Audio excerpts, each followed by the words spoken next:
Jeez. 100%. Can't complain at all, man. Does it feel like home already? Oh, 100%. It's always felt like home for me. Funny enough, even though you know what I mean. Like I wasn't like born here and stuff like that. There, it's just always felt like home for me. Every time that I come to visit this Okay. side, like I just feel at peace. You know, Yeah. it's quite a funny story. It's like when I first moved into this house. So like as you know, the houses in Ireland they don't really have like high walls and fences and stuff like that. There, you know what I mean? They just got a couple of No, it's stairs. very duplex kind of build, hey? Yeah. No, but I'm living like in the farmlands in the countryside. So Okay. like Okay. yeah, so some of the places don't have like walls whatsoever. We've got one here, but it's like fucking like low, bro. Like you know what I mean? Like your poodle could step over it, kind of thing. That's how low it is. So the first Jeez. night I was here, I was out and I was having a cigar, chilling in the backyard, and because obviously being like what they consider a rural area, there's no lights. Okay, and like I'm in on the main road and stuff like that there, and like my neighbors are like quite a walk away. You know, there's like farm between us, that kind of thing. Yeah. And so yeah, so you just see lights in the fucking distance, kind of things. And now this sudden like fight or flight response came over me. Obviously, from being in South Africa, that I'm standing in this like fenceless yard. You know what I mean? Yeah. And some fucking dude's gonna come out the bushes and try and rob me or something like that. There, it was Yeah. weird, dude. Like that, I was like that. It's like I was on high alert, you know. Yeah, And you're like now I'm like, vigilant, you look out for these kind of things. yeah, it's like normal, right? You know, like Mm. whereas like in Durban, I had like high fence walls, alarms, all that kind of shit. You know what I mean? Just to like avoid anything happening. Yeah. It's crazy. And then also like on top of that, like it took me about a week or two to get over that. And now I just fuck off and leave the house unlocked whenever I go anywhere. I don't lock the cars or anything of it. So I just mission, dude, just leave shit wherever I feel like it. I remember the first time I went over, like, it was middle of summer, like 11:30ish at night. Mhm. And you can walk the streets and you don't feel threatened at all. Yeah, it's still like that. Where in South Africa, if you would have walked around in the streets that time all alone, you would be pretty much looking over your shoulder the whole time. Yeah, yeah, exactly. It's ridiculous. Like, it's a sense of freedom you get outside, but you can just relax, you know. Yeah. So, Mm. And what's going on with you? How did it go? How did the show go? dude, look, not to sound arrogant, but my type of physique that was on stage compared to the other oaks, it was a day and night difference in terms of size and symmetry and conditioning, everything. I really stood out amongst the other guys that were on stage. Yeah, And the irony is, most of them are older than me, so you would expect them to be more mature, more like a complete physique. And then with my age against them, like the opposite. It was the complete opposite. yeah. So no, it couldn't have gone better, really. The peak, everything, the way I handled this whole prep myself, it was so much fun to have control about everything. Yeah. So that was a quite a very cool experience to have. So was this the first time So prepping yourself? yeah, Who did you work with did my before? whole off season. I worked for 3 years with John Leslie, Terminator, Yeah, yeah, yeah. and then before him, WFF Pro Kobe Peters. I'm not sure if you know him. Uh-uh. Yeah, I worked with him because he basically helped me way back in 2017 with my first senior show. So he basically taught me the whole thing about blasting and cruising. And if I want to take the sport seriously, you're going to need to make a decision in your life and not PCT all the time. Yeah. Because way before him, I was doing PCTs like 3, 4 times a year, just completely fucking up my hormonal profile every time because I didn't know of any better. Yeah. So since I Okay. started working with him when I was 25, it was just all like a whole revolution of bodybuilding from me there onwards, and that's really Yeah. when I excelled forward. You know, I figure I picture that um it must have been fucking chemical warfare when working with John Leslie. Something just strikes me about him that it's like that. he's very old school, and some of the things I didn't agree with, especially his off-season cycles. And I told him straight up, like, listen, if I had to pin all these combo of drugs in me, I don't think I'm gonna make it. So we came to like a middle ground of let's rather just use X and Y instead of A to Z. So yeah, and just with time, I got to a sense where he couldn't have really taught me anything new, and I just felt I was starting to excel without him. Yeah, yeah, And we were of good terms. We didn't have any beef or anything. So yeah, and literally since the beginning of this year, I just decided, fuck it. I did the J3U coaching course as well from John Jewett, yeah, that level one coaching course, and I just said, listen, let's give it a go. Why not? If there's yeah. going to be a year that I can do it, let's do it this year. And really, That everything fucking just paid went off, very, bro. very well. Wow. Well done, man. Yeah, That's amazing. yeah. Yeah. So I see it's that's a quite new cool. like that's a new should I say trend now is that everybody's putting this the J3U, eh? The J3U university coach Look, it affiliated gave coach, me a lot of educated it. coach in their bios now. It But they're still gave doing me a shit. lot of yeah. I mean, at the end of the day, the application that's going to be applied, that's still the make or break of it. You know, it's like a lawyer having a Harvard degree, but then you get into practice and you fuck up. Yeah. You know, so it's still just the application of it that you need to apply. But it gave me a lot of reassurance of the things I already knew. But from a health perspective, there were certain health supplementations that I added that really made a difference in my blood work from previously to now. So it allowed me to be healthier within my prep. Can you give an example of some of those? I didn't even realize my microphone was all the way on the other side of the fucking table. Jesus. Look, things like, let's say, blood sugar control when using insulin in the off season, like adding metformin to the aspect, adding citrus bergamot to control cholesterol levels better. Um, you'll tell me certain dosage that you need to taper off and on based on where you are fitness wise throughout the year. You don't constantly need to be on the highest dosage to control your blood pressure if your blood pressure is good. So Yeah.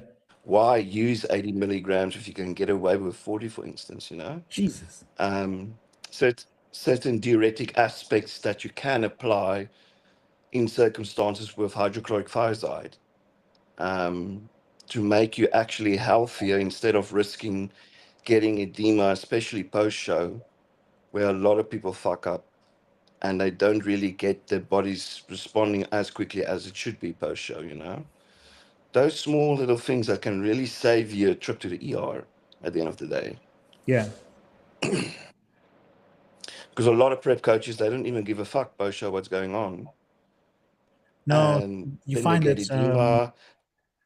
they either let the client go, like just fucking run amok. There's no like plan given to them before they finish coming off the stage, or um, what's the other issue that happens?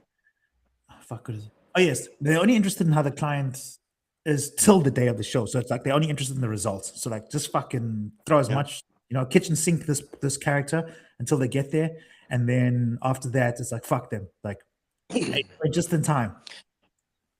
Dude, I competed the Saturday evening. By the Sunday evening, I gave two clients their plans for the next week, what they should do, what they should taper off, how they should apply their reversal diet, literally within 24 hours. And they said like they haven't experienced this kind of service before. Because normally it's a couple of days, then they're having debo in their ankles, their blood pressure is through the roof, And now they're trying to save whatever there is to save, but the damage is already done. Yeah, yeah. So it's these small things you can do as a coach within 24 hours post show that can really save your client's life. No, So Neil, I hopped on now quite late, so I kind of only heard mid sentence what you were talking about. But obviously, you as quite an experienced coach, I'd love to get your take on this. So, what is your opinion on? Okay, you've just competed, you're coming out of show. Um, for yourself and for your clients and from experience, would you say it's best to leave the thermos aside, your clen T4 T3, all that stuff? I know you want to taper off that slowly, you can't just pull, but when it comes to the anabolic side of things, would you say it's more effective, in your opinion, tapering off of that slowly or going straight into like 250 test for the cruise, or would you keep anabolics in for a couple weeks, even at a lower dose for the rebound? Look, it also depends on how you went into your peak week based on the compounds that you used. So if you were using short acting esters, you'll probably, let's say, you'll be injecting Wednesday before the show earliest or latest. Mm. So by the time you're on stage, that ester is kind of working out its way. So for you, by the Sunday or the Monday to start again, I would just go into a cruise facet in terms of anabolics. And your So, thermogenics, I would slowly taper down the week or two after the show, not just cold turkey everything, because that's just going to create havoc for your body. so keeping the anabolic load basically low from day one of the rebound.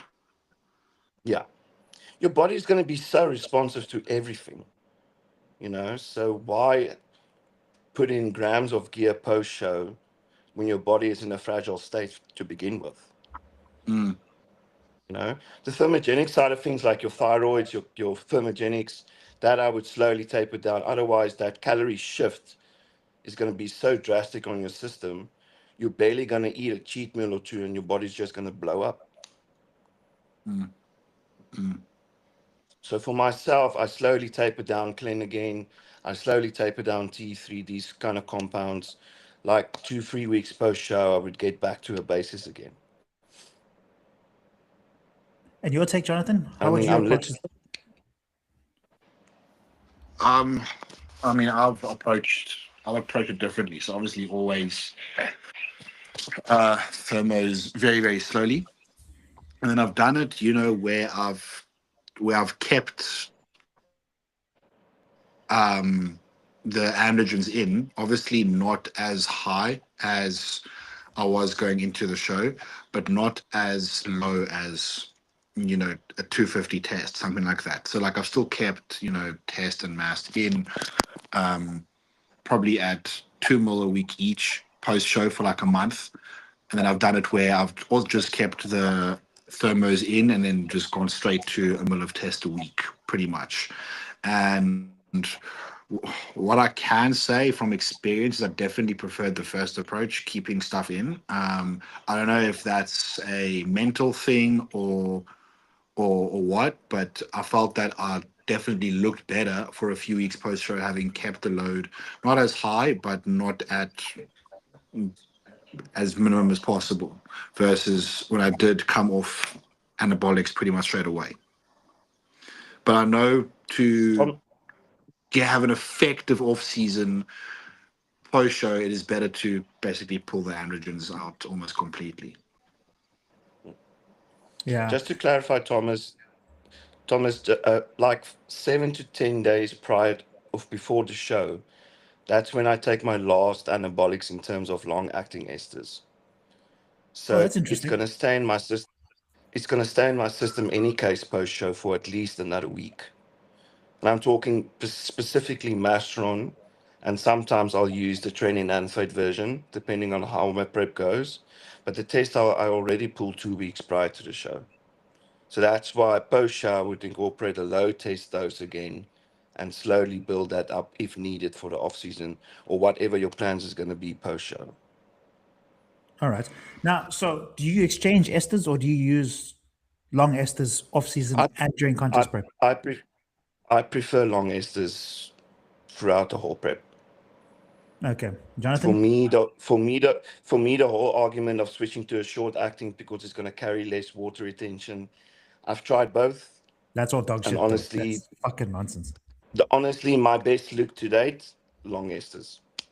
I think the water retention side of things, correct me if I'm wrong, it can be pretty mitigated by doing daily administration with the long esters into the show. True. Yeah. Yeah. Mm. I did try the whole microdosing, the 7 days thing. What I did experience from it was that I didn't have those, like, like one of like 12, 24, maybe even like 48 hours after injection, you get this like sudden burst of strength, and then a couple of days later you get a slight dip in it. I found that completely disappeared when I was doing the microdosing every day. That's Yeah, fucking annoying. give an example. Give an example of the dosage you were using with microdosing. Okay, so let's just say, for example, fuck, I don't remember now, but let's just say it was total milligrams is a gram. A total milligrams is a gram a week, for example, right? Split over three Okay. compounds. So what I would do is whatever the dosage was, I would just divide it by 7 for each thing. All right, and that's what I would draw up into the 1 ml needles, and that's what I would use. Okay. Yeah, Makes sense. and I found that, So for like, me, for me, it would be, let's say, 1,000 milligrams. I would divide it into 3 equal dosages yeah, in a week. yeah, that's all right as well. Yeah, that's what I did for years. I was just, everybody was talking about this. I was watching like a lot of these like gurus and these coaches talking about this microdosing thing. So I was like, fuck it, let me give it a try and see how I respond to the thing. And I found that it was pretty cool. Like, in terms of, Yeah. um, I just felt like my strength and my pumps and everything were consistent, and it wasn't a situation of like, strong Monday, Tuesday, slight dip Wednesday, strong Thursday, slight, like that completely went away. Yeah. Ach, look, I think at the end of the day, there's so many ways to apply this. I'm not sure if the guys in the 90s, for instance, did microdosing. And I think they did No, pretty well for themselves. no, of course. You know, So so yeah, I think it's a very individual preference. If you want to daily inject yourself, go for it. If you want to do 3 times a week and you feel more comfortable that way, it's going to work, you yeah, know? So, to me, at the end of the day, I don't like, it's okay. It'll make differences in terms of like blood plasma levels and all that, but like, and like spikes. Um, but my thing is like, at the end of the day, like, I know people try and coach for the most optimum, like get the most optimum results out of everything, like get the best out of your gear, get the best out of your supplements and your food and stuff like that there. But like sometimes you just gotta realize that like life, I mean, let's imagine somebody that's working like 12-hour shift, for example. You can't expect him to divide his Anavar dose over, like over 3 tablets throughout the day, kind of thing. You know what I mean? So generally, yeah. when I'm telling people, I'd be like, just, take it when it's convenient to you. If you want to take it in the first thing in the morning with breakfast, and again in the evening when you're home, whatever get there, is you can't have a dude running around with fucking drugs in his pocket and fucking needles and syringes in the car and stuff like that. You know what I mean? Like, it's cool if you're like a person that just works from home, Imagine. or like a full-time bodybuilder, you know what I mean, that doesn't leave the house only unless they're going to train or something, you know what I mean, or athlete for that, should I say. Yeah. I do think with certain things are like it actually needs to be done, every day or more than once a day. For example, like if it's more convenient for you to take your Anavar once a day, then okay, do it. But like due to the half-life of most of the, if not all of the oral anabolics, I think it's more favorable to probably be dosing it like AM and pre-workout or AM and PM. Yeah. I've seen guys, I don't know if you guys know Dr. Todd Lee or if you watch his stuff, but Yeah. he seems pretty clued up. I mean, he says, for the propionate esters, if you do want to go that route, like I know a lot of people, they do not want to do daily administration, and I can understand that. It is a bit of a pain to do something like that. Although in prep, I think if you're going to go with the short ester route, you kind of just suck it up. However, he said if you want to use propionate esters, like you're doing it AM and PM. And I can't imagine having to administer anabolics 7 times a week. Yeah. Sorry, 14 times a week during prep. Like that's just, it may be what's best, but um, that's also why I just came to the conclusion just long esters, as Neil said, is probably just the best way to go, like daily, like going into the show. No, I agree. Like, I think for convenience wise, I think I would just go with like long esters, like period. Like, Yeah. I just don't. But like I said, I'm more of a convenience type coach. Like, I'm not there to like. Yes, I want you to give the best results and everything, but I don't believe everybody needs that little 3% extra to be better. You know what I mean? Like, yes, I can understand when you're Yeah, at the optimum it's the level. same with a it's the same with a diet adherence approach. You can give 100% micronutrient diet to someone that's absolutely perfect, but if you can't adhere to it, it means fuck all. 100%. Or You you'll know. get like this. So Go for it. Go for yeah, it. no, Okay. no, I mean Or that's you'll what I'm get these saying. So diets that are like rather give a diet that someone can adhere to, even if it's 80 or 90% to perfection. That person is going to get much better results because of the caloric intake and stuff compared to someone that you're basically forcing them to take a micronutrient 100% diet, but they can't adhere to it, you know? So it's the same with anabolics, really. Yeah, because I know like certain coaches do get fixated on like these diets, which are fantastic. You know, they're extremely like accurate with the micro and macronutrients. You know what I mean? Like you'll get this diet where like meal one will be like, you know, like 50 grams of oats and half a slice of fucking banana and 2 pieces of orange and 1 piece of fucking apple and stuff like that there. And that's all cool and everything like that there. Again, if you're sitting at home doing nothing all day, you know, or Yeah. unemployed or fuck knows how you afford something like that being unemployed. But like, I also wonder like how much better it really makes somebody. You know what I mean? Like Yeah. at the end of the day, we all three of us here understand that carbs are carbs. It I doesn't think matter what for fucking form it comes in. Yeah. Yeah. I think when it comes to macronutrient and micronutrient timing at given points during the day, I think during off season it doesn't really matter if you're getting your macros, and when I say macros, like I mean obviously your clean macros and macros in during the day, you're getting them in, but like during prep, like told you, okay, you need to be having X amounts of fats, at dinner time and in the morning or pre-workout, to just be like, okay, I feel like rather having all my fats meal one, it's kind of going against what is the most optimal. There's a reason your coach has given it to you in that kind of layout in the first place. Also fats are going to have influence in your digestion. So I think in prep, shifting around your macros and stuff like that isn't the wisest thing to do, especially getting closer towards show. No, you're Although also 100% right. Like that kind of stuff, I really understand. matters. That's what I'm talking about. Like for That's fine. Stuff like I mean, that. like for example, like I mean, my diet, like like I have the freedom to move stuff around now if I want to. Like for example, I have like 2 eggs in the middle of the day and then like 3 eggs in my meal one. I'd rather have all my 5 eggs for breakfast, so I'll do that. But in prep, you like even when I was actually doing that at points, I was told no, don't.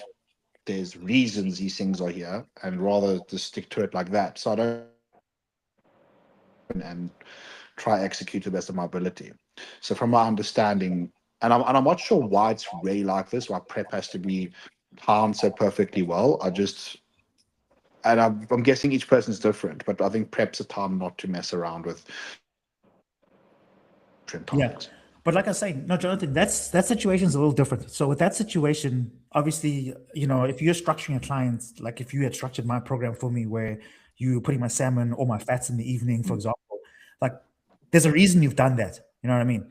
But I'm talking about when you've got like coaching to the extremes where, right? For example, imagine you drafted me a program where you could have just given me 100 grams of oats and maybe like 50 berries and some whey for in the morning. But instead of doing that, you rather give me 50 grams of oats and like 30 grams of apple and 33 slices of fucking orange, for example, right? And then the whey, and then meal two is like I'm talking about those kind of diets. I think are a little bit too extreme, and are okay for people that are at home or people that enjoy that. But you can't expect like a person that's working in an office or something like that to like now carry 24 lunch tins every time they go out to work. No, Imagine you have to stock up on I don't think like you can 10 kinds compare. of fruits every day But you know how much and have wastage like happens five though. kind This of is the thing. Tupperwares. Oh, that's the other thing. Yeah, exactly. I mean, supplementation these days also allow you to get so much of the micros in. Yeah, yeah, So for me, if a coach had to tell me, listen, you need to eat five kind of fruits for breakfast every day, and then, I mean, really,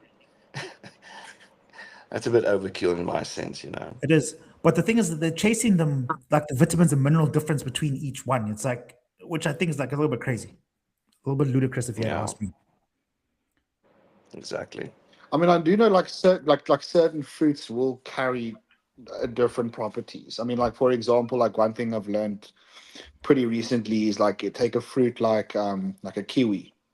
So like that would be most optimal if you're going to eat it pre-bed because of the vitamin C and melatonin it releases. So like something like that, I understand. Like no, don't just go and have this. Rather have that. Yeah, Um, or if you're going to say have mixed fruits, have what you want, but like leave out the dates or yeah, leave out the bananas. Like small things like that.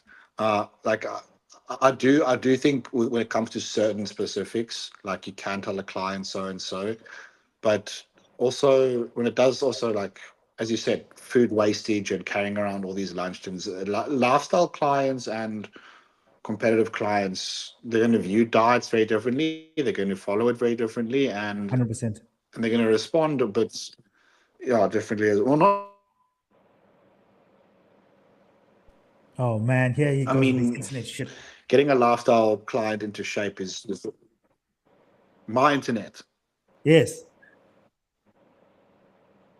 And your Ah, battery is fucking low. yeah. Bro, just go to the And now you're Pakistani down getting the road dead. and buy a fucking 20 rand fucking Ethernet cable and put it into your fucking laptop, bro.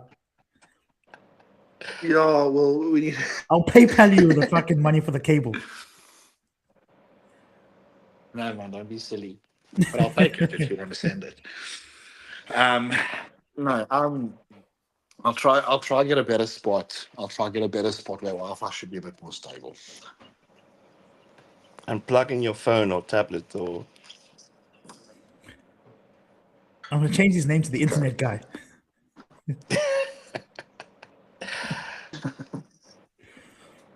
Who Because coaches me? The I'm internet seeing you guy. clearly, but I'm seeing Neil a little bit.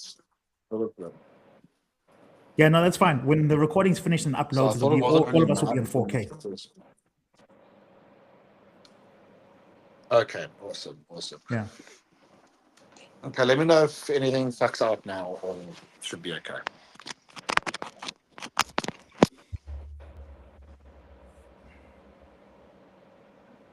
Right. Where were we? Now you see, now you All broke the good? conversation. Now we forgot what we were talking Sweet. about because he's internet. micronutrients and Fine. eating way Obviously, too many different Yeah, food fruits. wastage. Yeah, that's it. Yeah. Yeah. Because like you'll find that they also it's not only just with like the carbohydrate sources, they'll do that with the veg sources as well. You know, they'll be like 5 stems of fucking asparagus and like 30 grams of spinach kind of thing. And I don't know, Yeah, fucking dude. 2 Like just mushrooms. eat greens, eh? Just give them a variety of greens to eat if it comes down to that. Like if it's a digestion issue, by all means, be more specific. But in general, I mean, 100 grams of zucchini compared to 100 grams of broccoli or green beans, for most people, that's going to be adherent and give them a choice of variety at the end of the day, you know? Yeah. All right. And with regards to like, right, this is quite an interesting one. Okay. First time clients coming to you guys, all right. And now this dude has fuck all understanding of training and stuff like that. So now when you're building a program from him, now he will you have like a set program for them, for people coming for the first time, or do you immediately straight off the bat have um, do you start doing the whole specifics like, okay, you can check this guy's got like slightly weaker legs, so let's build legs, or do you just have like a set program for all beginners? Jono, you want to go first? I mean, most of my clients, yeah, sure. So, I mean, most of my clients, unless they just come to me with specific goals, like I want to grow my chest or I want to grow my legs or something like that, then only at that point will I, I do. My clients are lifestyle guys. I've only stage, but so my guys are lifestyle. So I do have just a preset program, which hits all the muscle groups a given time per week and gives it a sufficient load. But unless they be okay, I want to grow my arms, I want to grow my shoulders, whatever the case may be, only then can I really start playing with volume or stuff like that a little bit more differently. I'll also see their check-ins when they send their check-ins to me. If there's certain parts lagging, I can go how they are. They don't upload form, but I can see the weight they're doing. I can see their progressive overload over time, so I can tell them, okay, either you need to start lifting heavier, drop the rep range a bit, increase the I'll, I'll just add in a bit more volume throughout the week for them. So it already depends on that. But all in all, I haven't really had that kind of issue or that kind of client, to be honest, too often, who comes to me wanting to grow a specific body part. If I see something's lagging, then I'll make adjustments. Yeah. Neil? Just For want to say, me, majority clients is contest prep clients and clients that wants to compete either for the first time or get to a more national level or pro level. So for me, it's a bit more specific in terms of what areas we need to improve on. So for me, it's very detail orientated, what kind of volume certain body parts can handle and so forth. So let's say if it's a guy that wants to do a show for a first time, he's been training for a year on his own, but he still needs proper guidance from the get-go. Then obviously with check-ins and stuff, I'll basically look at his body and say, listen, X, Y, and Z needs priority work. So that's going to be the focus point for your whole week in terms of volume. That's going to be more specific to that body part. So giving someone like that a generic blueprint, it's not going to really help them, yeah. you know? Okay. I'll So just, guys, if you have any questions, I'm just talking to the guys on Instagram, brother. If you guys have any questions, just put them in the comments below and we'll answer them for you guys. Okay. So I'm, okay. First time ever a person walking to the gym will join me because they want a specific path and where they're going. All right. I can see this guy immediately from his pictures, he's lacking arms, for example. I will still give him a generic push pull legs program, for example, and see how he responds to that. For example, like maybe he's somebody that's like his work lifestyle demands him to use his legs a little bit more than his upper body kind of thing. And maybe that's why his legs kind of look a little bit bigger. And then maybe after like that 6 weeks, after I see how he responds to that, and I realize, okay, or even maybe a little bit longer, depending on how the progress goes. And I see, okay, cool, he genuinely has an arm issue. Then I'll start, you know what I mean, steering the course of his program towards that kind of direction. like I said, you'll give him basically a 4 to 8 week trial period to see what he works off with that plan. And only Yeah. then you'll start adjusting accordingly. As the weeks go by, yes, when I start seeing Yeah. like, okay, clearly his legs are strong and that's why they're growing faster, but his arms are still lacking, then I can be like, you know what, let's tap off the leg workouts a little bit and increase the arm workouts or whatever the Thomas, case may be. Thomas, for me, the one thing I've also noticed is the mindset of certain athletes. If they think, or in reality, if they have a genetic strong muscle group, they rely so much on the genetic capability that they don't train it to the full potential it really has. And that's one of the things I tell the athletes, like, listen, if you have strong quads, make it stronger, make it as fucking freaky as you can. Don't hold back and say, listen, no, my legs is big because compared to my upper body, it's too big. I'm telling you, when Jay and Ronnie fought one another on stage, they didn't hold back on any genetic body part. They trained everything 200%. The reason I'm smiling, man, is because I'm guilty of that. I'm even till date. Exactly. Exactly. So make your strongest body parts even stronger. Just make sure with time, your other body parts will catch up. Yeah, And that's where coaching comes in and saying, instead of 3 sets for biceps, let's see how you respond on 4 or 5 sets per week. yeah. And from that, we can build and balance out your physique going forward. But don't fucking slack on your genetically gifted quads because I want that even stronger, you know? To a certain extent, I think though, like sometimes your genetically gifted part just fucking grows so fast, like it just leaves everything else behind, and that can kind of be an issue. And then, like, I don't know, like especially Yeah, if I you're mean, somebody that's chasing. I see some guys with like genetically. I'm sorry. I see some guys with like like genuinely genetically much stronger body parts. For example, their legs. They'll then okay, they hit legs once every 10 days, opposed to once every 3 days or 4 days, just to actually allow the rest of their body to catch up and get more volume. That I've seen. But I'm in full agreement with Neil. Like, make your strongest body parts your strongest, unless they genuinely grow like weeds. There's no need to hold back on that. I mean, you don't want to look disproportionate at the end of the Yeah, day, Yeah. you know. yeah. No, we agree on that 100%. Would But I mean, with my clients, I tell them, and like this is like one thing I made very clear. Like, I do not care how many reps you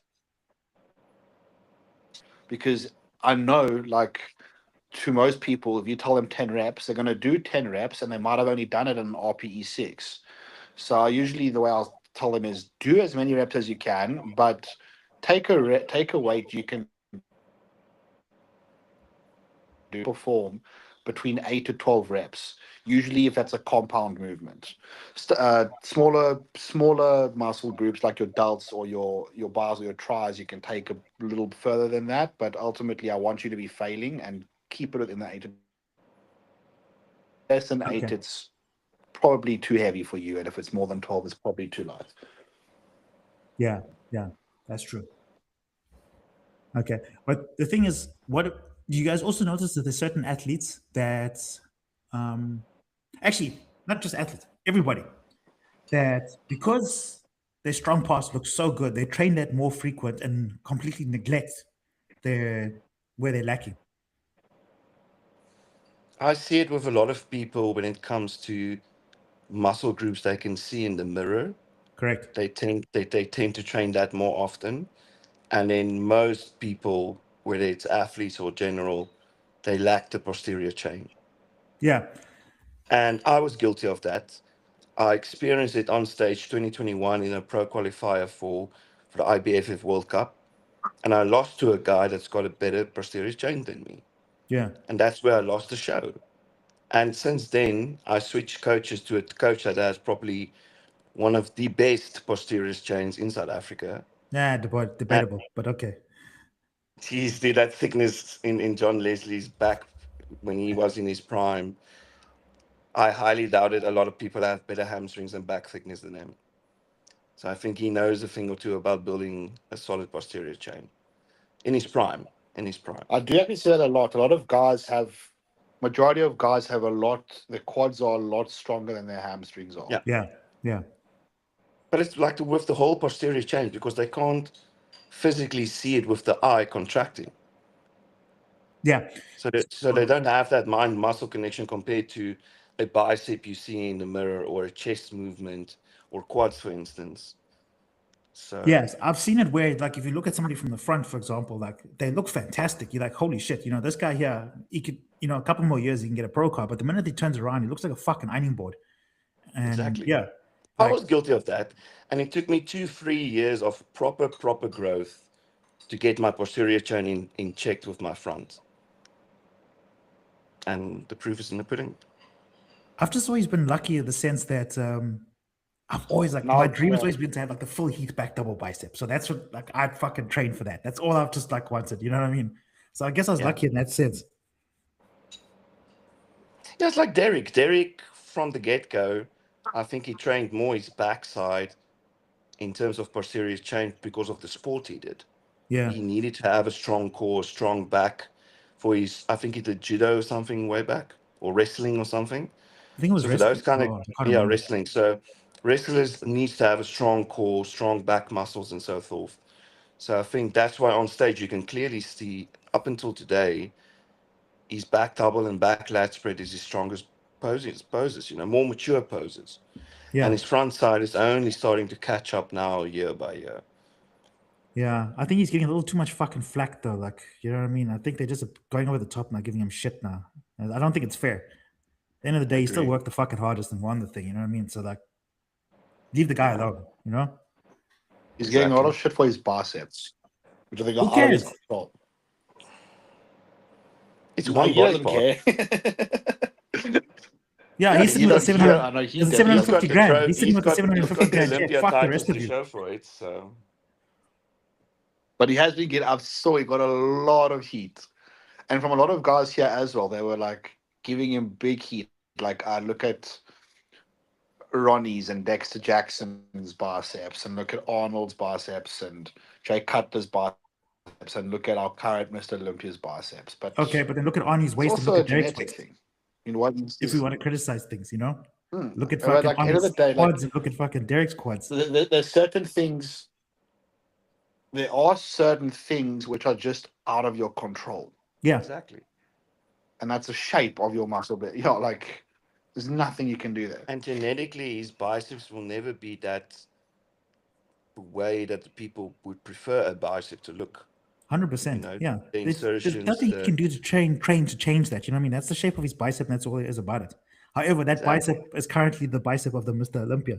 You know what I mean? So it doesn't fucking matter what the bicep looks like. Yeah, but then he turns around and it's a back double And then bicep, it's game over for everybody. and then it's But game over for 99%. my answer So to everybody in that situation would be like, oh, where's your 750 grand? That's what I'd be. That's what I would say. where's your 2 Olympia titles? Exactly. Yeah. In fact, where's your 3 Olympia titles? Because you got to do Yes, the 12 as 2-1, well. 2-1 as well. Yeah. Yeah.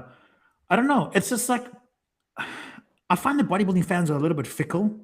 And like I just, it's like Samson had a bad year, right? Every fucking bodybuilder has a bad year. But now it's like, oh, his career's over, this and that, blah, blah, blah. Now, if he comes back next year and he wins everything, they'll forget about the shit they said this year. You know what I mean? Yeah. Yeah, fired his wife as his coach because they fucked up. But the year prior, they won the Mr. Olympia. Yeah. It's. You know what I mean? Now Sean Clarida is getting I flack mean, because Nick he's Walker doing a lot did of that now. competitions, a lot of shows. What the fuck?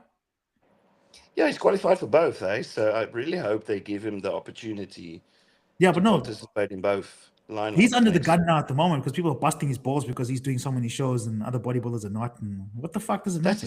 That's his profession. He gets Exactly. paid to do bodybuilding. Yeah. So if he wants to do 100 shows a year, let him be. Exactly. Yeah.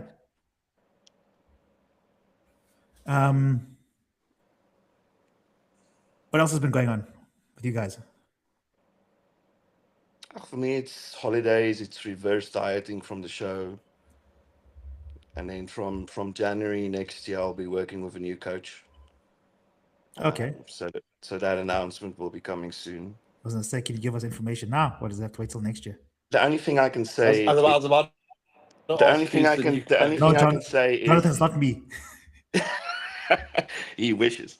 The only thing I can say is You it's would one have of an NPC pronoun if it Chris was me. Aceito's athletes.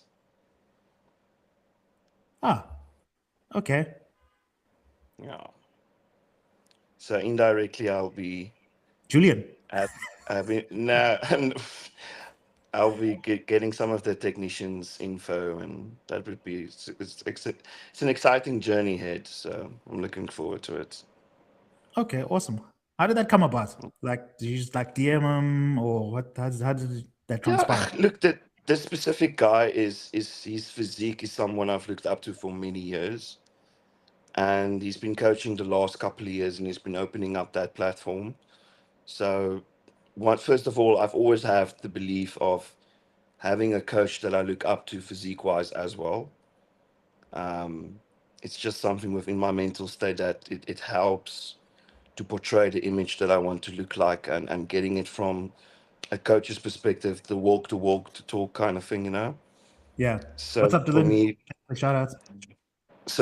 that's also always have been a mindset approach for me to strive to someone that I look up to towards, you know, like a mentor kind of aspect. Yeah. So All right. yeah, this guy's physique is someone I've very much similarities, but he's like at the top level. And I think personality wise, we're going to click very well. We've had a couple of discussions, and so yeah, it's exciting times ahead. I think that's one of the best things ever, man. It's like I feel like if you can't click with your coach, or if your coach like there's millions of good, like there's plenty of good coaches out there, you know what I mean?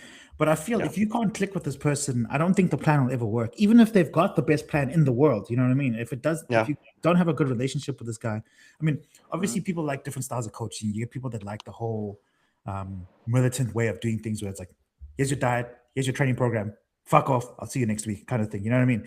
And then you'll get people that are okay with like, you know, having that interaction with their clients and talking to them and whatnot like that. And then you have the other type, which are more like, should I say, fatherly figures yeah. that can like get into people's minds and like kind of reignite that spark when they're feeling down, you know?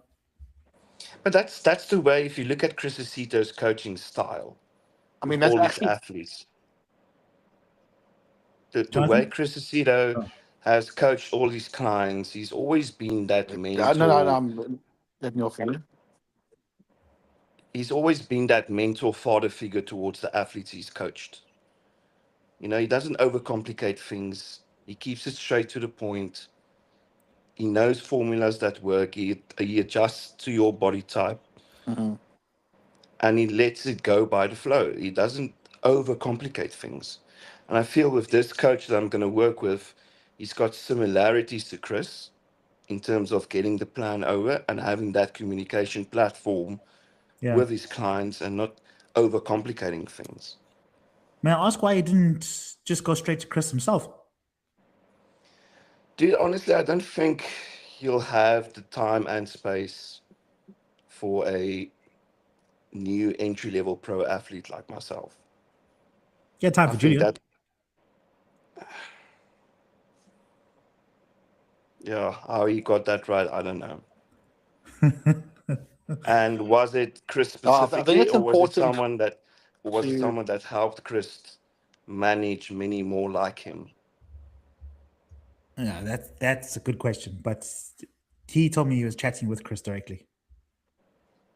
Then we'll have to take his word for it. Yeah. Jonathan?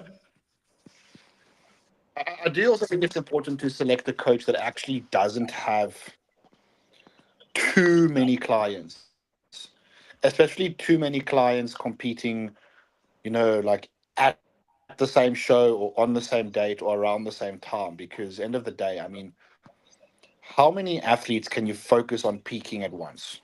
Like I know some coaches, and I'm not going to name drop, but like who are literally Name drop, bro. peaking Do like it. I upwards dare of you. 12 athletes into a show. I don't need to, but like literally peaking like 12 athletes. And I'm thinking, how the fuck?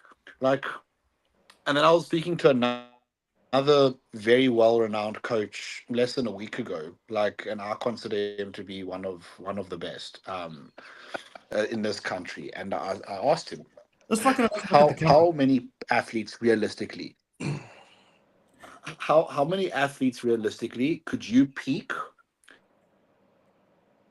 at maximum? So I think regardless, I mean, maybe some people could do more, but like regardless of how good the coach is, I think the amount of time they have for you is important, and and as per what you was said like earlier, Thomas, like some people don't want to follow that more militant kind of approach. I prefer being as militant as possible. Like No, no, no. I'll like get anxiety eating off a plan. No, So don't get me wrong, Jonathan. I'm just saying that there's I would people like rather be different given a methods, you know what I plan, mean? but like, mm, mm. I mean, I agree the coach has to be adaptable. But if if a protocol works, a protocol works, and if this is a way, like if I know this is a way it needs to be followed, I'd rather not argue, not say, "Ugh, can I rather do this?" Like unless I really have to, I'd rather just Yeah. stick to it No, there's nothing straight wrong with that, away, man. So like, knowing full well it's going. yeah. No, no, there's nothing wrong with it. I'm not saying anyone is right or wrong or whatever the case. I'm just saying for like people's preferences. So like I'm not a fan of like the militant coaching, although I'll adhere to your diet 100%. But I don't want you like talking to me like I'm a like a army general. We're not, you know what I mean? Like I'm paying you for Yeah. service. I'm not paying you to be in the army. You know what I mean? No, But if you give me my plan, I'll be like, cool, man. When's my check-in date? I'll see you then. You know me, dude. I'm content with just calories, milligrams, weak points. I'm out. You know what I mean? But so I don't believe there's any right or wrong way. It's just preference. So for example, Tyron Jagger, he prefers hope I didn't say yeah. He prefers the militant style of coaching. And it worked for him. Look at him. He ended up with a pro card and everything like that. He prefers that style of coaching. I'm not a fan of it, but like everybody's different. You know what I mean? Like I have clients that prefer to be for me to be like that to them, you know, that kind of thing. Thomas, let me give you an example that I've seen through a Olympia training series, one of Chris Aceto's athletes, Jose Raymond from the 212 class. Yeah. They call him the Boston Mass, right? A big fan of him. I think And he's cool. yeah, awesome dude. Um, it was like 4 weeks out from the Olympia, and they were at the gym, and Jose asked Chris, "Listen, it's a high carb day. You gave me an option of a pre-workout treat. It should be around about 500 calories." So he asked him, "Can I have a blueberry muffin instead of a chocolate chip cookie with my whey shake as the pre-workout meal?" And Chris said, "Listen, you decide. You can have the blueberry muffin or the chocolate chip cookie. As long as it's 400 to 500 calories, I'm happy with it." Yeah. Where other coach would have been a more, let's say, militant style coach would say, "No, you must eat 111 grams of cream of rice with 44 grams of blueberries and 7 grams of peanut butter. That's going to be your calorie count. That's the only thing you can eat. And I'll tell you, you only eat that point blank, no Yeah. questions asked." Yeah. I would much rather prefer the coach telling me, so "Here's I'll the tell you option." why. Like I kind of agree with the latter. I'll tell you why I agree with the latter and I prefer the latter. So I mean, and it might seem a bit weird, but firstly, Okay, while he freezes there. Guys on Instagram that are I watching, feel if you more got any accomplished questions, as an please shoot them athlete. away, I've please. done precisely what I've been told to do. Shout out to man 627228. So as I was saying, like I know that so I know that like when I've gone to bed that evening, I've done precisely what I've had to eat. I didn't eat what I was not meant to eat. And also for check-ins, I'll give feedback to my coach, and if he thinks I've eaten X, I want to have gone and then eaten Y. Um, and then his idea of what's correct and what's actually gone on is different. So I'd rather just be as militant as possible in that regard. And then my coach believes or knows, okay, whatever he's given me, this is how my body's responding. So then the most accurate and detailed way forward is then presented to me. Look, I think that approach with a brand new client, you don't know that client's body at all and you want to be as precise as possible. Mm. I agree that that approach will probably be the preferred one to do. But in the instance of explaining Chris Aceto and Jose Raymond's approach, they've been working together for 10, 15 years. I think by now they know option A and B that's been given, either one is going to work pretty well. Digestion wise, the amount of calories, how your body responds to it. I think in that kind of relationship, it's going to be best practice preached. But in Jonathan's case, with the militant style, with a brand new client, you don't know that client's body type at all, and you haven't been at that stage yet. 100%, I'll also do that approach rather to get as much info, knowingly for the next prep or whatever scenario ahead, you know that that precise amount of each is working with that client, or it's not working. Oh, yeah. Okay. Yes, I agree with both of you in that sense. So newbies, militant style, right? They don't have the experience to be able to select, and they're not quite, what should I say, educated in terms of being able to count their own calories. You know, that kind of thing. I can be a little bit more with a more experienced athlete like you guys, then I can maybe be in the same situation as you were mentioning with Chris Asita with Jose Raymond, with like you guys had come to me and be like, hey, I'd actually prefer to have this than that. That's cool. You know what I mean? But yes, with a newbie for the first time doing a first show, I'd be like, nope, eat this because like we want to see how you respond to this kind of thing. For myself, though, in a strange way, I would have actually preferred the cream of rice meal to the other two, just purely because in my head during contest prep, I'm so afraid of fucking. It's like a real mental thing for me of upsetting my gut and then like Yeah. fucking me up for like the rest of the week or something of the sort. So I would just be like, just give me the cream of rice with the berries and the peanut butter, just because I Yeah. know for some reason when I'm like that lean, for some reason when I have sugar, it just makes my tummy fucking run, dude. So I just stay away from it completely. Yeah, look, I think with them, obviously they know either one works. I think he wouldn't have given him the option of those two if they knew, listen, it's going to upset your stomach or withhold water or whatever. I think in his case, he thrives on it. That sugary of produce kind of method of eating, you know. So in that specific scenario, I think it works with his body type.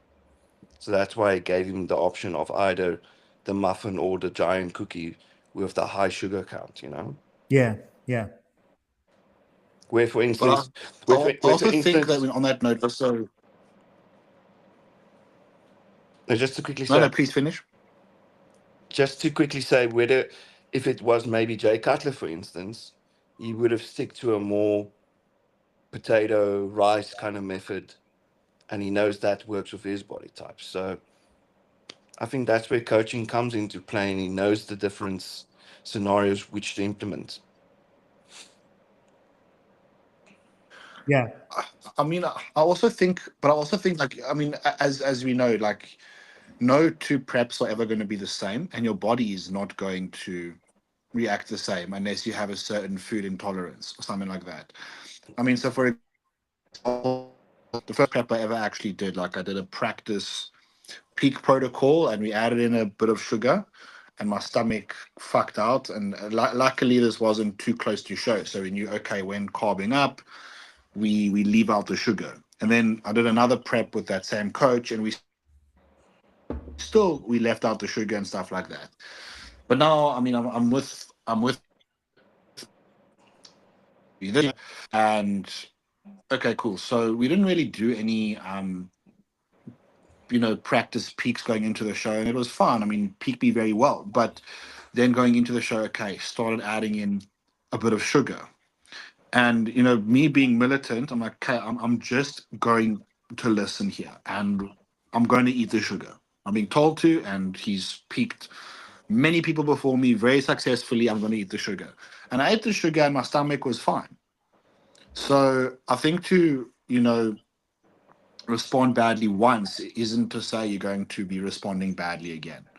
Yeah. I mean, I would also agree to stick to foods are going to sit fine with you and that you are used to eating. But I mean, my stomach. Also, for example, gluten and lactose. Like, I've had gluten and lactose after shows, having cut them out for long periods of time, and my stomach has really not been happy with me. And then I've done it again where I've eaten lactose and gluten after shows, still after not having it for long periods of time, and I've been completely okay. yeah. What was the reason for cutting them out?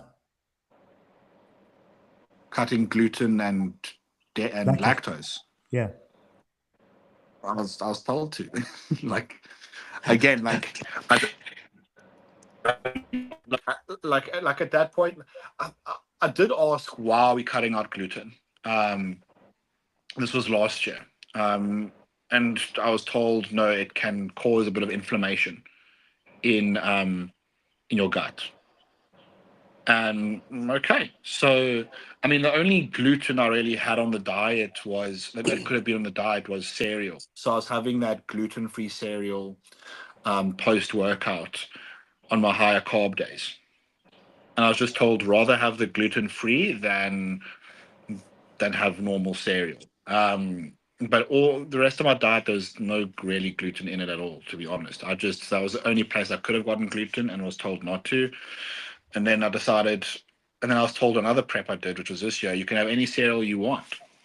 So I'm like, let me actually try. It's still very early into prep, having gluten cereal. And there was no issue with my gut at all. Did you find it made any change to your physique in any way, shape, or form? Like, did you Having find it? gluten versus not. Yeah. I'm genuinely asking No, because this is something I've never actually really tackled unless somebody had a gluten issue. You know what I mean? no, to be honest, no. I can't say it did. I can't say it did. But uh, what I realized is like, I don't see it if you don't have a gluten or a lactose intolerance. I don't see a need in cutting it out your diet if you Correct. Yeah. don't have to, Yeah.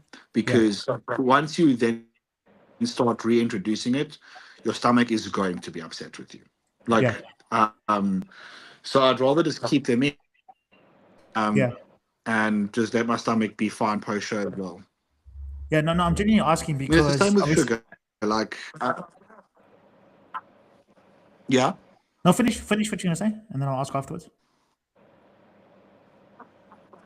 no, I mean it's the same with the sugar. Like, I was like, um, and I can name drop here. It's not a problem. Like Armand with me, we trialed going to the December show last year. We trialed 3 peak week protocols. He got me purposefully like very lean very early on, so we could trial these protocols. And we said, okay, of these 3, which one did I wake up looking the best after? Cool, this. So I knew, like, in theory, I didn't even have to send in check-ins or anything in peak week. I did, but I knew my peak week exactly what I was going to do, and that's exactly what we did, and I peaked well. Um, Whereas with Monet, it was just like, just eat this throughout. I'll tell you what to eat by the day going into show, and I'd I'd made sure, okay, where I didn't have to cut out gluten, I'd kept it in. Where I didn't have to cut out sugar, I kept it in. If I was told if I was told to eat a muffin on one day, I kept it a gluten muffin. If I was told to have a ball one or something like that, I had the ball one. I didn't not eat it, and my gut, there was no gut issues at all during prep. I'd say when food got a little higher, I bloated a little bit, but other than that, there was no changes to my physique at all. Nothing interfered. Okay. All right. No, the reason I'm genuinely asking this is because obviously, for the audience watching, there's this big misconception that when you have to start eating healthy now, you need to cut out gluten foods, and then they go on this whole path of like just trying to find the most like gluten-free shit that they possibly can find, and then complain about the price of the stuff afterwards. So like the reason I was asking Neil, is what's your opinion on On what's that? gluten foods. what, Yeah, no, I was going to on ask. gluten versus gluten free? Yeah, I was going to ask For Neil me next.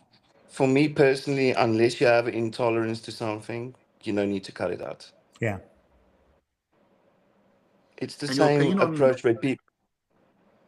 It's the same with people saying that no, you need to eat white fish because it's going to make your skin thinner. man, I was on a podcast earlier today, and I was saying the same. I was telling the guy there And that you have to cut out dairy because dairy makes your skin thicker. yeah, I've heard that. I have I'm heard fucking that. eating dairy the I've night heard before that every show, dairy bro. raises your E2. Something Like, Yeah, silly. in what world? I've kept in both in all my preps, and I'm happy, and I've pretty one much shows. come in condition. Yeah, Yeah. So, and like things like fruit, the fructose is not going to be uptaken into your carbohydrate stores and your glycogen stores because it's fructose. like bread to the hips. Mm. Yeah, like fuck, I've had my best carb ups with dates, with bananas, even added pineapple in just for a bit of digestive enzyme benefits. Yeah, There's no problem because that's the foods I've been eating continuously throughout my whole prep. Yeah. No, I get you. Guys on That's one Instagram, thing I no always. questions. I'm going off now if there's no questions. I've only got a question for Neil. And it might be quite a controversial question. Not really a controversial question, but not something like I'd want people listening to and getting the wrong idea of. But it's actually on diuretics. Wait, okay. Just quick before you So, answer that, Neil. Guys, uh, this podcast is purely for education purposes. We do not condone or yes. encourage the use of anything. So please, if whatever topics we talk about, go read up on it, educate yourself, hire one of us, whatever it is you need to do, but don't go and try and do things yourself and then blame us afterwards. Okay? Disclaimer finished. So I actually want to get both of you, both your takes on this, because you're both very good coaches. So it's a two-part question. So, and they're both unrelated questions, but they're both on diuretics. So first question is, okay, take a potassium-sparing diuretic like Adcoretic. You use it before the show.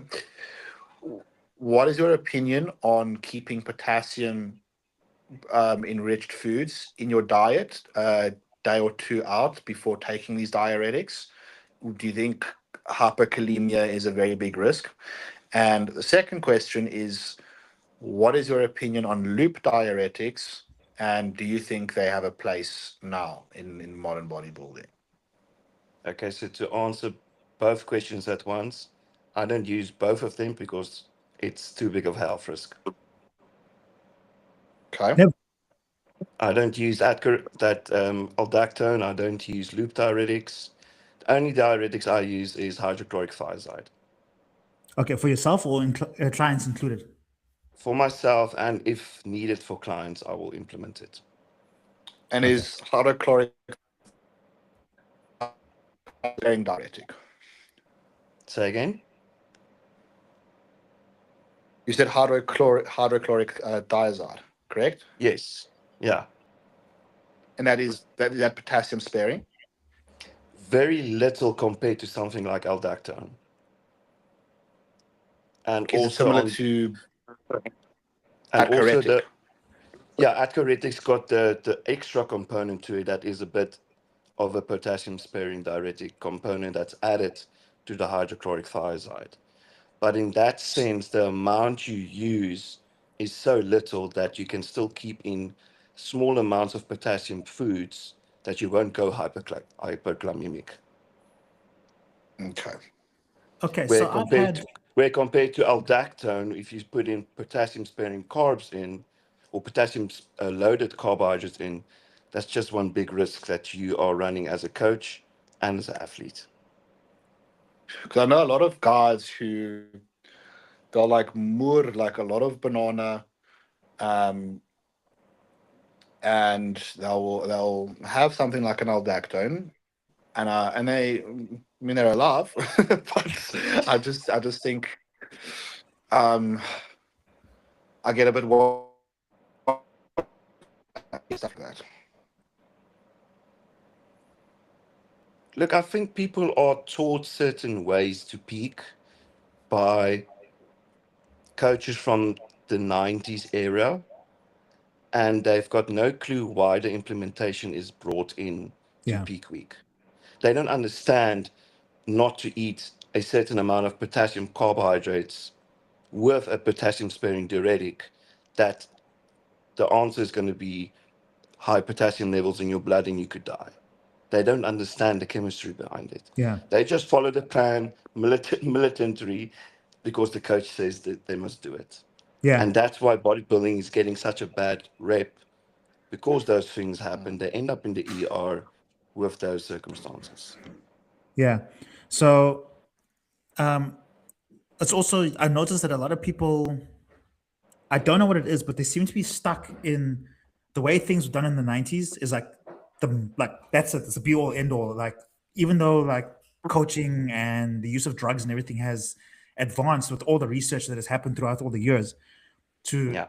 to where we are now, but for some reason they're still stuck in the sense that, you know what I mean, it has to be chemical warfare and take that ungodly amounts of drugs to actually, get that kind of conditioning, not realizing that the guys in the 90s, they experimented with the things, and from their knowledge is how we've gotten to where we are now, because they've been able to give feedback, like Jonathan him and I chat quite a bit with regards to like, Neil, I didn't even know you were a coach, so I'm sorry about that, man.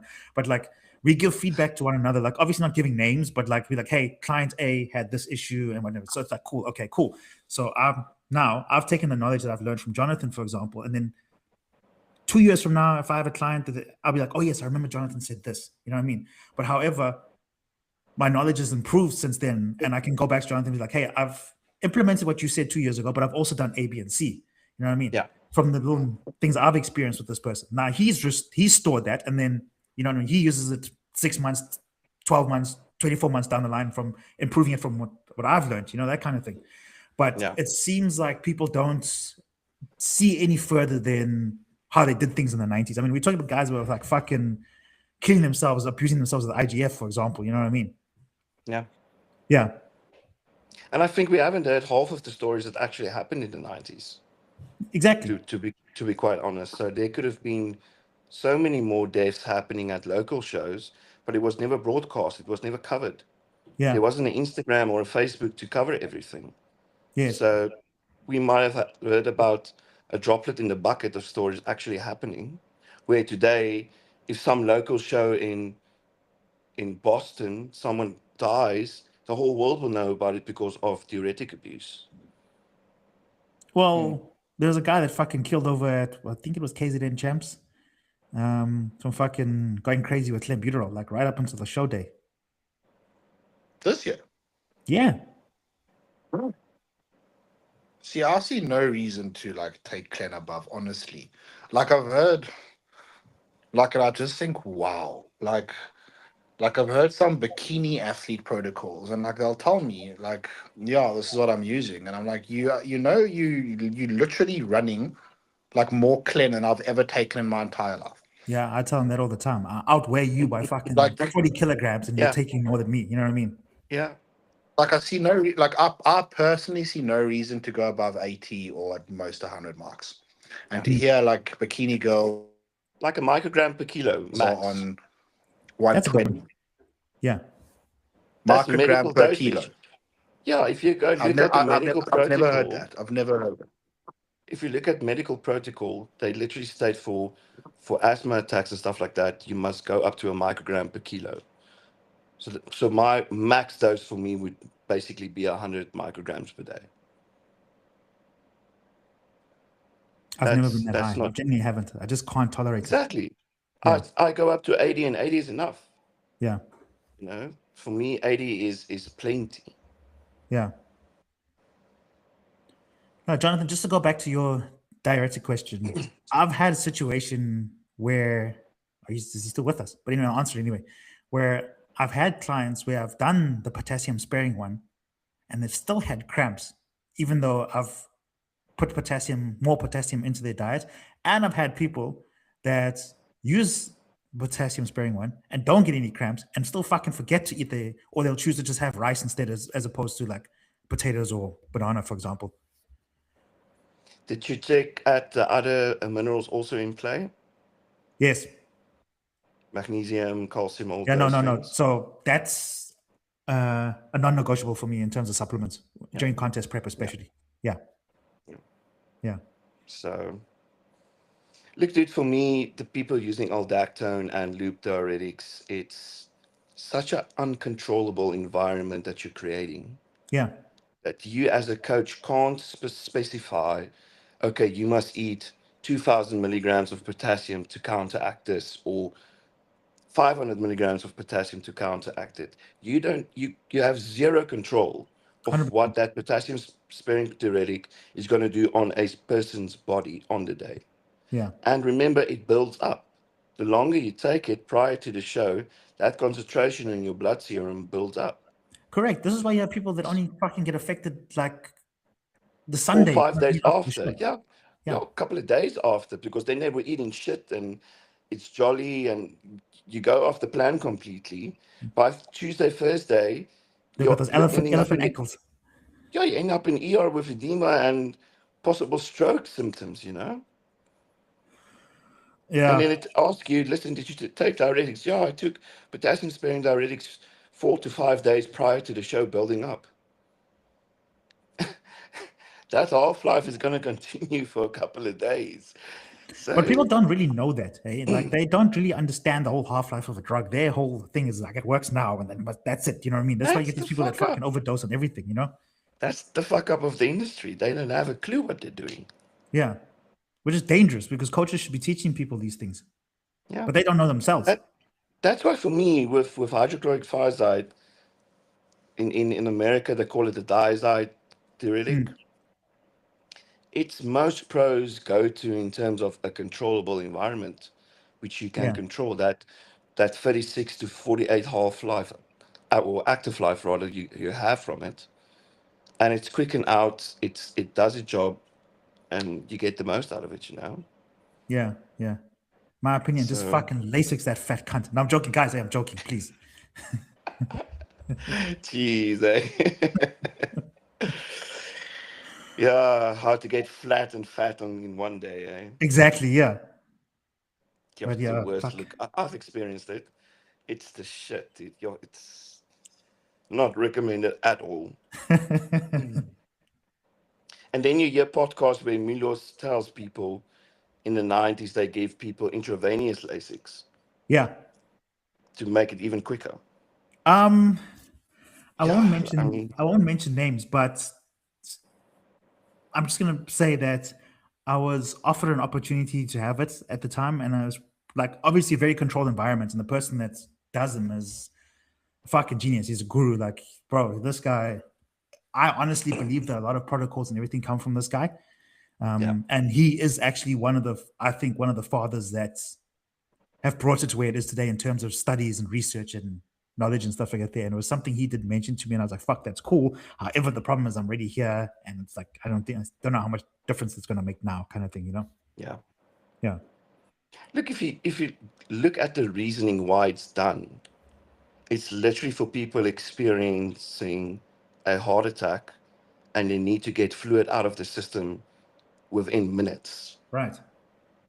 like total fluid loss within minutes, because their body can't handle the volume of fluid in their body because their heart is not functioning properly.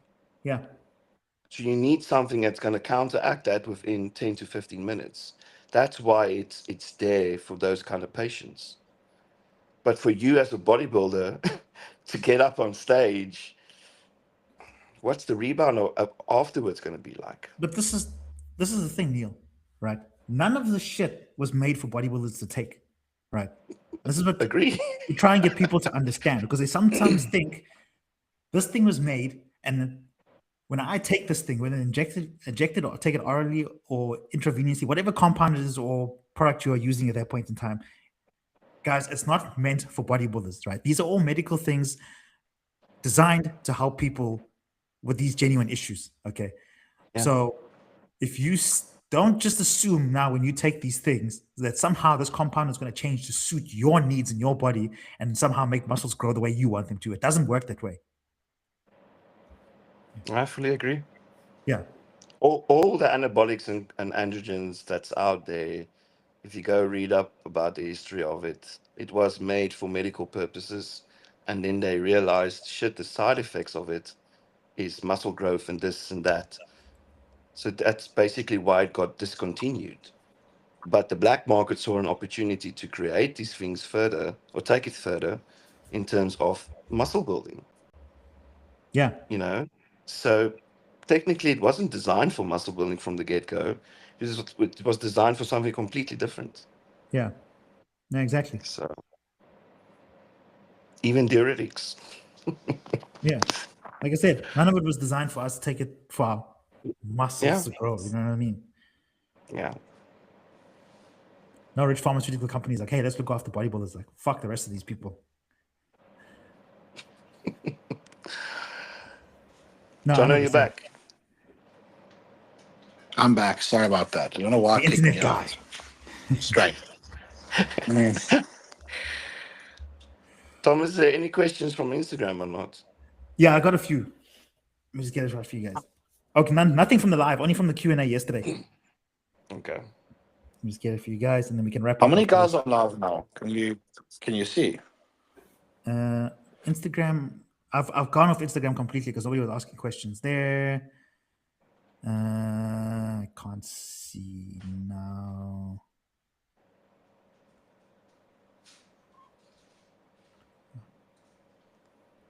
I don't know how to see it while I'm on here.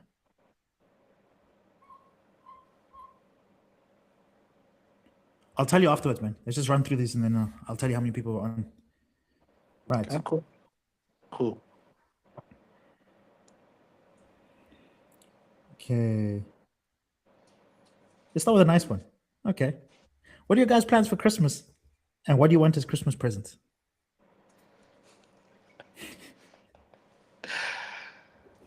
Jeez, this I But I actually mean, had question. some I'm nice Jewish. I people. don't really He's a have any Jew. plans or want anything for Christmas. Thomas, for me specifically, it's just family time. Eh? Yeah. That's family time, good food. That's probably it's nothing materialistically or something that specific. So I Okay. think yeah, Christmas across bodybuilding is like universal cheat day. yeah, Yeah. That's pretty much it. Yeah. something like a trifle is Yeah. non-negotiable. Trifle, dude. Come on. Yo, I love that shit, man. What? It's like once a year What's you get. Trifle. trifle? It's like a sponge cake with fruit and cream, I'll and show you now. sometimes they add in like a alcohol beverage to spice it up a bit, like brandy or cola or something like that, depending on who makes it. Or all brown Doesn't sound cherry. bad at all. I'd eat. Yeah, it's like I'd a, try it's, that.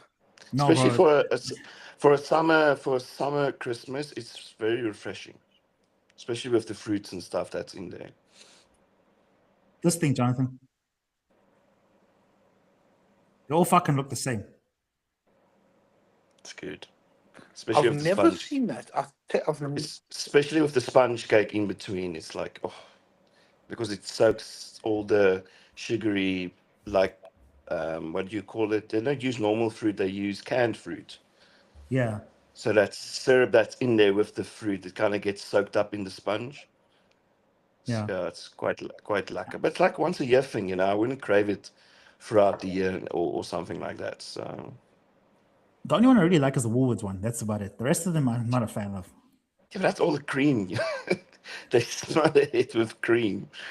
Sure, it's bad, I just eh? find that this sponge is closer to a more red velvet vibe. That's why I like it. Yeah, true. Okay. Right. Well then, Jonathan, what would you do on Christmas Day? Ah, what I do most other days. I mean, it's my twin sister's birthday on Christmas Eve, 24th. So Oh, sick. usually Okay. I'll just like kind of treat that as my Does she watch the show? and then so my Christmas is usually on the 24th, you can say. Okay. Does she watch the show? And then they get all the gifts because it's their birthday. Yeah. I'm sorry? Do they watch the show? This show. Yeah. I'll tell them to watch it. No, I was asking because I was going to ask what did you get them for their birthdays, but it's okay. If they're going to watch it, leave it. All right. Now I'll still have to go looking for them. Okay. Okay. Next question. No.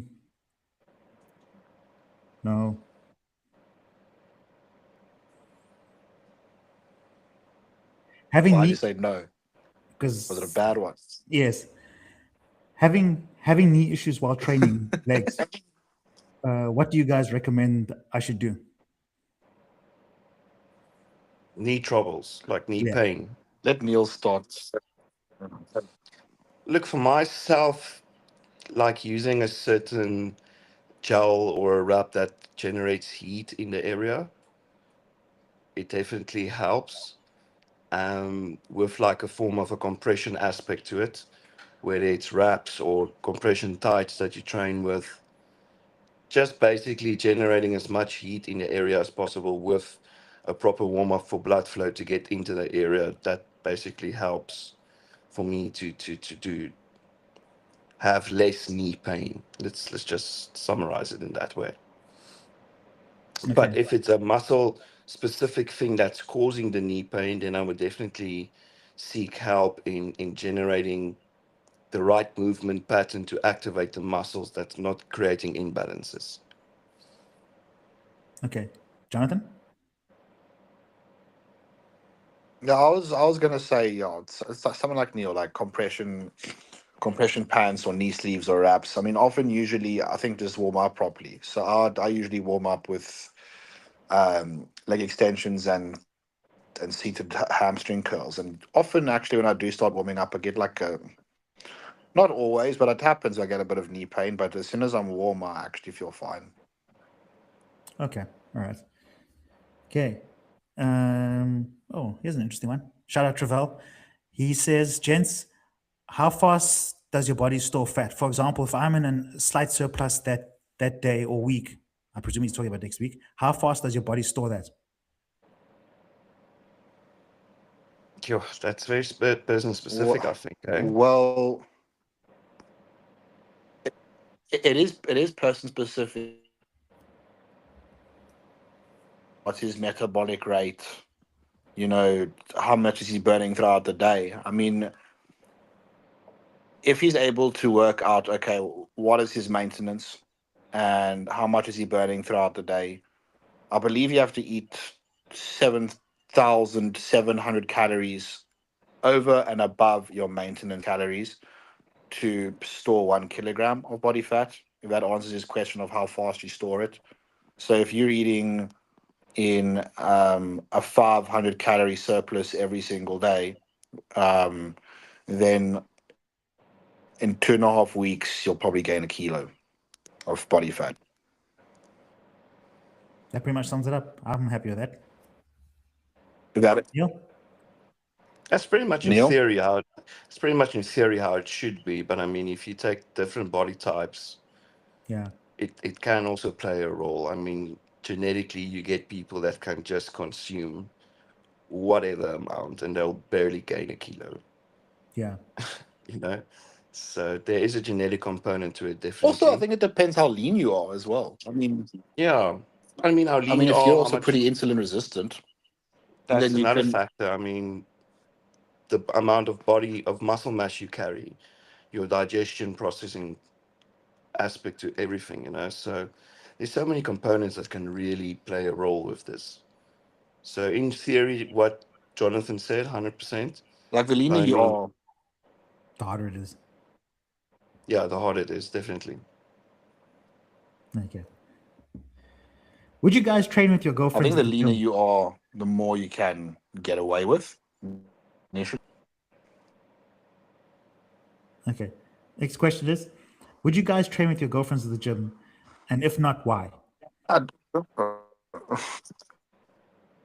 I love to train with her in the gym, so I don't have any problem at all. So yeah. Okay. yeah, I don't see why Specific not. body parts. I'm gonna say specific body parts. Like I I'm think cool with, legs. I think legs is the most enjoyable. yes, but doesn't your back get fucked up taking those plates on and off the leg press or hack squat or whatever? Yeah, Nah. I was gonna say taking plates on and off can be a bit aggravating, but uh, like Thomas, if you're I'm just a deep into lazy prep, cunt. I'd That's say, what you listen, are. probably you go do your own thing. If I'm like very deep into prep, I'd say, listen, you probably go do your own thing. I'll do my own thing. We'll be there at the same time. We can do cardio together in the morning. Deep into off season, yeah, fuck, let's train. Let's train Thomas, I whatever, think it, however it often you also want. plays a role with what category or division she competes in. But she's still not gonna push the same weights as you do, regardless of what category Bikini. she's doing. Yeah, but I mean, if you compare a wellness goal to a bikini goal, there's a No, big that's not necessarily difference. true, dude. Because like you'll get bikini girls or figure girls that'll push more than wellness girls. It's just obviously the style of training and everything. Like Yeah. I don't think a division correlates strength, eh? Well, in terms of size that's required for the category, a stronger muscle in general is also a bigger muscle. This In is true. general, Yeah, yeah. in general. But in real life, I don't necessarily. I'm like, I'll probably say I'm the weakest of the three of us here, but I'm definitely the fucking biggest. Biggest in terms of kilos or Yes. actual? Yeah, okay, fair enough. You're a You fat know what I cunt. mean? But I can tell you now that in terms of weight, moving weight in the gym, like I've seen Jonathan's bench press and I've seen some of the shit you lift, Ryan. And that's like, no. Like, so I don't advocate myself as a strong bodybuilder. Yeah, Yeah. just a heavy one. Yeah. Now this guy's run away now again with these fucking incidents. Yeah, Anyway, it's all right. So yes, you would train regardless of what body part, you're all for it. yeah. Okay. All But right. leg specific is You know, nice, it, especially. it is kind of cool bonding time during that time as well. But yeah, it's just like, no, bro, not leg day or like back day. If there's barbells for back day, then like no. But if it's like using machines and stuff, cool. I'm all for it. I can't honestly. I can't remember the last time I've used a barbell for back day. Really? Yeah, What are you doing now? Mostly machines. the closest I get to a barbell is probably T-bar rows, chest supported T-bar rows. Okay. Okay. Yeah. Okay. Now my back training has really been more specific in terms of the areas I want to target and what movement patterns works best with me. And one of the things I've eliminated is actually something like a barbell row Yeah. or a normal deadlift, for instance. I'll Why though? use I'll use RDLs or stiff legs for hamstring days, which indirectly also works your back a bit. Yeah. But that's the closest I get to a barbell when it comes to back day. It's just movement patterns for me that I prefer just works better. Okay. Any specific reasons that you cut it out, or just purely just for movement? Just just movement patterns that works better for me that I've Okay. acclimatized to. So Okay. All right. That's interesting. Yeah. Like that's the cool thing about this is like there's no have to do something. You know what I mean? Like you don't have to deadlift or you don't have to squat. You know what I mean? look, way back when we begin training like 15 whatever years ago, that was like militant. You have to do Oh no, this, you have to 100%. do I think this. all beginners need to hit the meat and potatoes, Yeah, bro. and it Definitely. worked well. I mean, I Yeah. used to bench press, barbell bench press every fucking week of the year.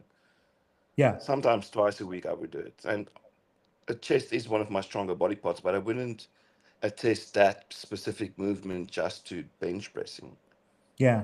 you Yeah. know? No, So for sure. But I'm all for the meat and potatoes for beginners, the deadlift, the yeah, squat, and the row no, and the definitely. bench press, Yeah. And the shoulder Yeah. press. Yeah. Okay. Let's see what else is here. No. No.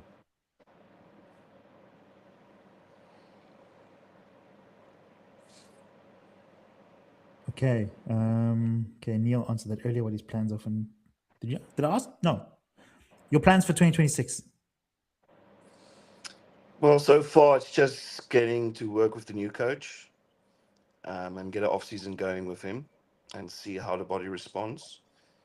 And then show wise, probably the second half of the year, I'll have a look at the shows available for the Pro League and see which one I'm going to decide on. Maybe one or two, but it will definitely be from, let's say, July onwards only. Okay. All right. All right. Hi, gents. I know um, hydration is very important. Can only manage 2.5 liters a day. Coach wants me to push 6. Really, I'm battling with this. How do I improve this? Or do I need to improve it? Suggestions I would give him is he'll have to have a look at his food condiments he uses in terms of salt amounts. Like, does he use enough salt with his meals to actually make him thirsty to drink more water? So if he's struggling to drink 2.5 liters of water, is the salt requirement really there for him to drink more to balance everything? Or what's the reasoning behind not getting enough fluid in? Is it laziness? Is it just not adhering to it? So normally if someone's not thirsty enough throughout the day, I don't think his mineral account is there, you know? That's fucking brilliant, dude. I never actually really thought of it that way. Hey, I've just always just boiled it down to just being a lazy cunt. I Yeah. never really thought Look, about that. no, I've experienced it myself that if you, for instance, are used to getting 3 grinds of salt with a meal, and that equates to you drinking 2 to 3 liters of water a day, and you don't feel thirsty, your urine color is normal, then fine. There's no problem with it.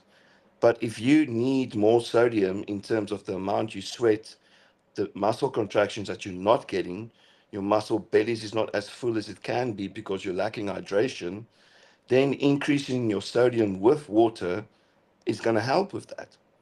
You're going to have a fully rounder, more hydrated muscle that's going to fire better, that's going to contract better. You are going to perform better because your mineral aspect is covered for. Yeah. Yeah. So maybe he must have a look at his sodium intake throughout the day, up that a bit, and that will make him indirectly thirstier to drink more water. Okay. Yeah. That's fucking good.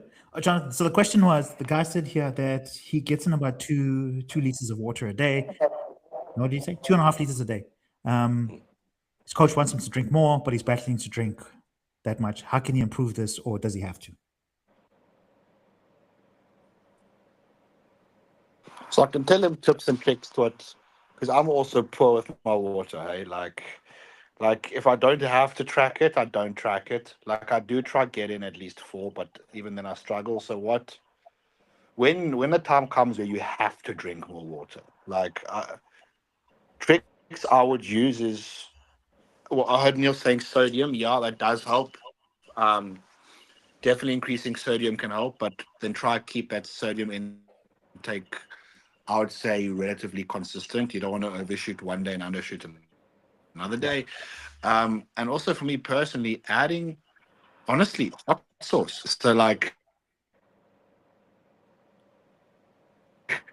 I would like cook my chicken and cook my mince in like hot or extra hot Nando sauce. And that I would get so thirsty and I would drink. But you still want to enjoy that meal, man. Yeah, don't murder the chicken or the mince.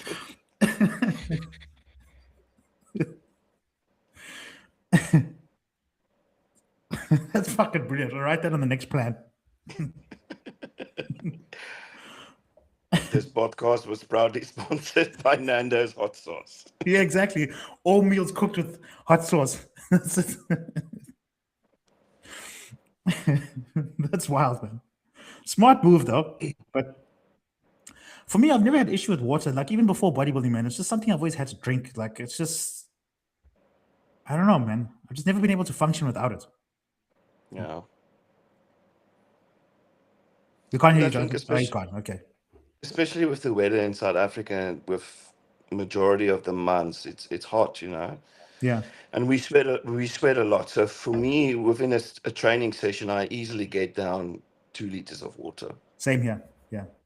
You know, so that's already half to a third of my water intake a day that I need to drink. Yeah. But I find even though it's cold here, I still get badly dehydrated, man. So it's fairly easy to Yeah, put it down. so Yeah. Yeah. Okay. Let's do one last question and we wrap it up. cool.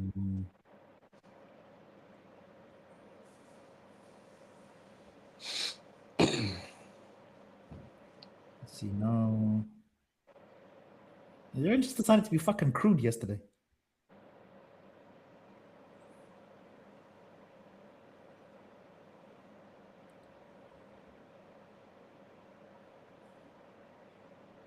Okay, we'll go with this one. Okay. If she's a 10 out of 10, but her farts stink badly, are you still sticking with her? Look, it's probably something you can get used to. Like nothing is perfect, I guess. There must be some flaw. Let's just say that, right? So she's 10 out of Yeah, 10. yeah. Looks in the kitchen, everything they get there, personality wise and everything they get there. But when she lets one rip, fuck, she's killing everybody in the house. You're still keeping her. Like I said, you can adjust, I guess. You can get used to it. And during intimate time, she just lets one rip then? Just make sure of the position you're in, eh? Right, fair enough. All right. Okay. Uh, Oh yeah, here's one last question, man, and then we'll wrap it up. Here, guy says if he's currently on a no cheat meal plan for a few weeks, what do I do if I go out and meet up with friends and only meals available are unhealthy meals? I got a very simple one for this one. Look, if you know, let's say in the morning hours, let's say you get up and you have plans for the evening, and you know the food there is not in your requirements or on your plan, then what you maybe can do is get the calories in earlier throughout the day. That in that time frame where they are eating, that you're probably not supposed to eat then, you know. So it's Yeah, basically a time frame which you cancel out because you already had the calories earlier in the day. And it's yeah, just a form of the sacrifice that you're going to need to make for that instance. exactly. If you want the goals, you need to make the sacrifice. However, guys, I'm going to teach you a brilliant life hack. All right, this will work 90% of all restaurants. Okay, pack your food and take it with you. Right, because all your friends are ordering food, they are more than happy to warm up your food for you. Okay, you on your side can buy a coffee or a Coke Zero or a Coke Light. They will happily warm the food up for you. There you go. That's exactly what I did with my pro show now. The night before, I still needed to eat my carb up meal, and she had to order a meal for herself, obviously because she's not in prep. Yeah. So she had a ribeye steak with mushroom sauce and fries and whatever she wanted to eat. And I brought my Tupperware with, and I told them, like, Yeah. listen, can you just heat this up for me? Yeah, that's it. Problem That's pretty solved. much it. Yeah. Yeah. So it's either that or eat before you go, eat after you go, or your friends should start considering restaurants that kind of accommodate you. Like Nando's. Well, I was thinking more along the lines of like Butcher Boys or something like that there. Or you can get like steak and potatoes or rice and steak or something like that there. You know, you can ask them for a chicken fillet as opposed to like a There's dump. actually a restaurant chain here in South Africa where it's like a butchery, but with a restaurant with it. So you can go to the butchery, pick out the meat that you want, and you can ask them, listen, I want no oils, no basting, whatever. Just put it on the grill, and I want potato with that, or just veg, or whatever, and that's your meal. Yeah, yeah. All right, I think we'll just wrap it there. Jonathan jumping in at the end. I think that's enough. We went longer than expected. But Neil, thanks for coming Yeah. on, dude. That's a pleasure, man. Thanks for having me. Was a jam, man. Yeah, we must do it again sometime. 100%.